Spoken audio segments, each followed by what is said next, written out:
Hola, soy Ludivina y hoy les quiero hablar de este libro que se titula Cartas del Diablo a su sobrino, de C.S. Lewis.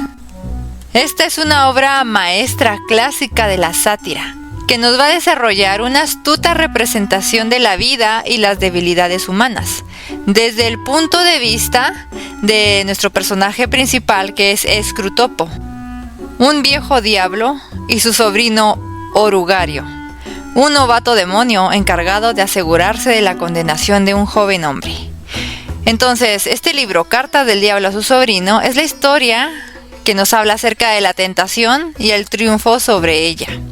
Entonces, en este libro vamos a ver la interacción que se da entre un demonio llamado Escrutopo con otro demonio llamado Orugario, que se supone que es su sobrino. Entonces, el libro va de que este demonio más viejo y más sabio, por así decirlo, está enseñando a otro más novato que está encargado de un ser humano para llevarlo hacia su condenación eterna, que ese es el plan del demonio, siempre llevar a cada ser humano hacia su perdición y que jamás conozcan a Dios. Entonces, esta es una correspondencia a través de cartas, donde solamente vamos a ver las cartas escritas por Escrutopo, que es el demonio más viejo, donde está hablando acerca de comportamientos que tiene el ser humano, cómo sacar provecho de ello, cómo evitar que llegue hacia el conocimiento de Dios. Ellos se refieren a Dios como el enemigo y se refieren a Satanás como nuestro padre de abajo. Y es una representación realmente interesante, pues utilizan comportamientos en los que todos los seres humanos hemos caído, porque son verdaderamente reales, y cómo el demonio puede aprovecharlos para usarlos en nuestra contra y alejarnos del conocimiento del Señor. Inclusive cuando una persona ya se ha acercado a Dios, empieza a ir a la iglesia, a leer la Biblia, ellos describen que todavía es posible alejar a este ser humano de Dios utilizando los recursos disponibles para distraerlos, para hacerlos renegar de Dios, para hacerlos renegar de la iglesia, de otros hermanos y muchas otras herramientas que el diablo sutilmente va utilizando para cada persona de formas diferentes. Unas veces utilizando a personas de su propia familia o llevándolo hacia personas que pueden alejarlo de Dios, como dice en la Biblia: no erréis, las malas conversaciones corrompen las buenas costumbres. O como también dice: bienaventurado el varón que no anduvo en consejo de malos, ni en camino de pecadores, ni en silla de escarnecedores se ha sentado. Es decir, una persona bien puede corromperse teniendo conversaciones inapropiadas o relacionándose con personas inapropiadas. Aun si eres cristiano y te dejas influenciar por estas personas, puedes alejarte de Dios, lo cual solo trae graves consecuencias.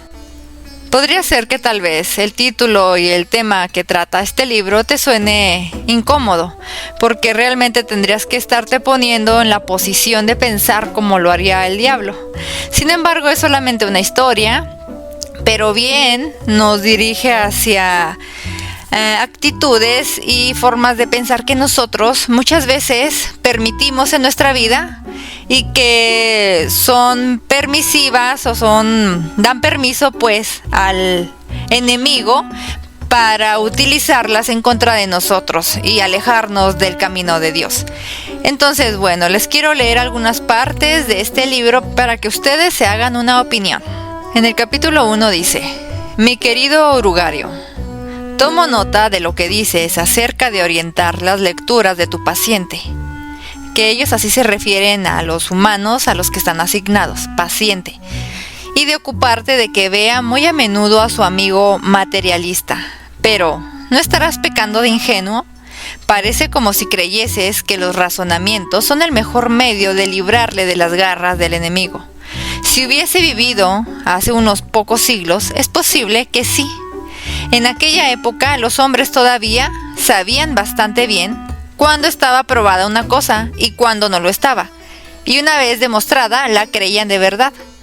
Todavía unían el pensamiento a la acción y estaban dispuestos a cambiar su modo de vida como consecuencia de una cadena de razonamientos. Pero ahora, con las revistas semanales y otras armas semejantes, hemos cambiado mucho todo eso.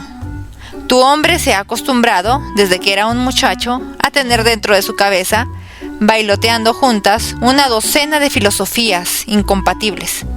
Ahora no piensa, ante todo, si las doctrinas son ciertas o falsas, sino académicas o prácticas, superadas o actuales, convencionales o implacables. La jerga, no la argumentación, es tu mejor aliado en la labor de mantenerle apartado de la iglesia. No pierdas el tiempo tratando de hacerle creer que el materialismo es la verdad. Hazle pensar que es poderoso o sobrio o valiente, que es la filosofía del futuro. Eso es lo que le importa. La pega de los razonamientos consiste en que trasladan la lucha al campo propio del enemigo. También él puede argumentar, mientras que en el tipo de propaganda realmente práctica que te sugiero, ha demostrado durante siglos estar muy por debajo de nuestro Padre de las profundidades. El mero hecho de razonar despeja la mente del paciente, y una vez despierta su razón, ¿quién puede prever el resultado? Incluso si una determinada línea de pensamiento se puede retorcer hasta que acabe por favorecernos, te encontrarás con que has estado reforzando en tu paciente la funesta costumbre de ocuparse de cuestiones generales y de dejar de atender exclusivamente al flujo de sus experiencias sensoriales inmediatas. Tu trabajo consiste en fijar su atención en este flujo. Enséñale a llamarlo vida real y no le dejes preguntarse qué entiende por real. Recuerda que no es, como tú, un espíritu puro, al no haber sido nunca un ser humano. Oh, esa abominable ventaja del enemigo.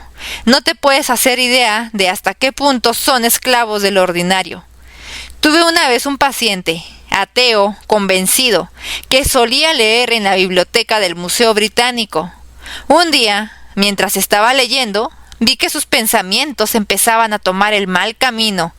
El enemigo estuvo a su lado al instante, por supuesto, y antes de saber a ciencia cierta dónde estaba, vi que mi labor de 20 años empezaba a tambalearse. Si llego a perder la cabeza y empiezo a tratar de defenderme con razonamientos, hubiese estado perdido.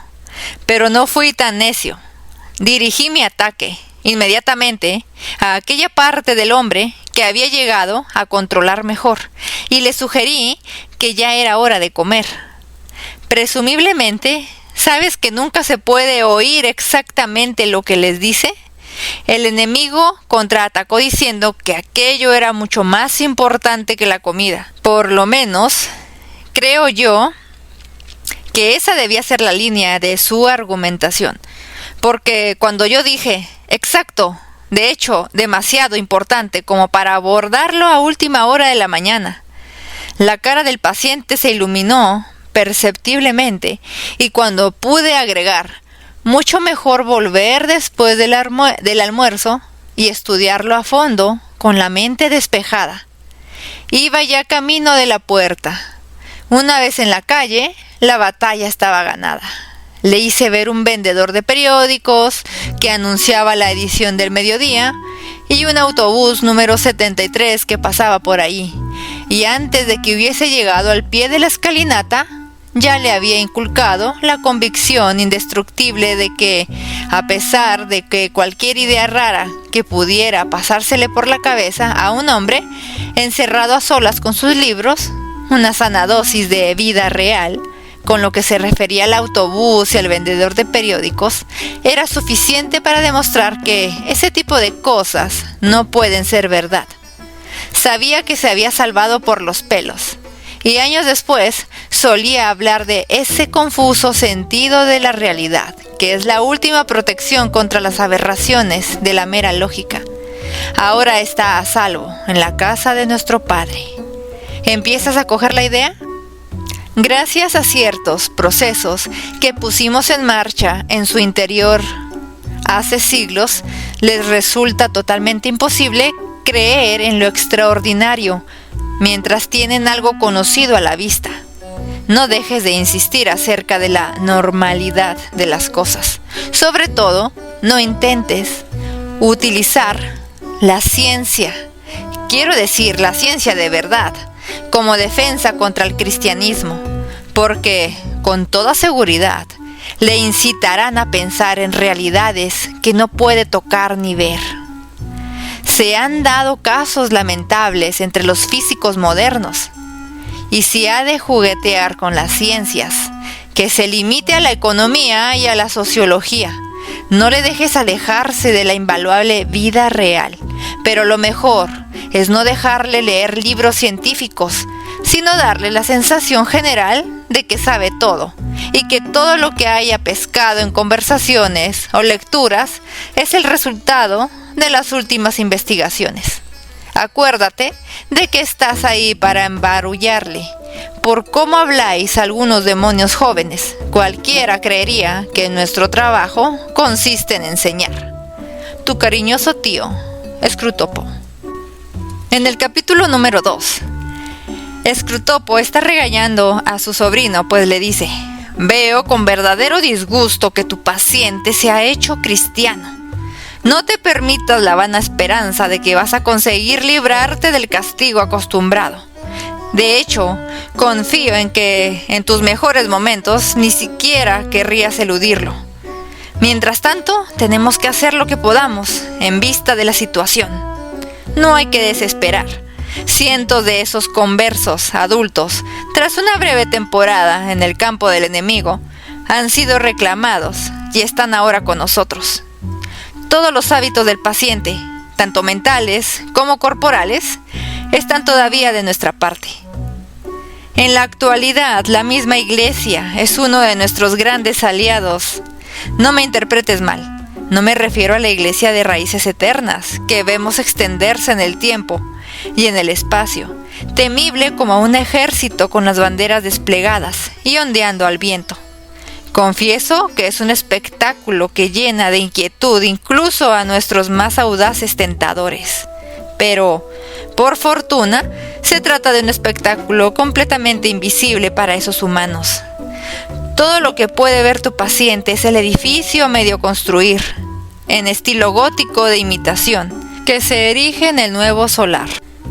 Y bueno, es así como continúa el libro, tratando con este paciente, este hombre joven que acaba de hacerse cristiano, y cómo es que el diablo mayor instruye al menor acerca de cómo hacer que este hombre se aleje de su nueva fe, cómo poner obstáculos, cómo poner distracciones, cómo evitar que profundice más en su relación con Dios.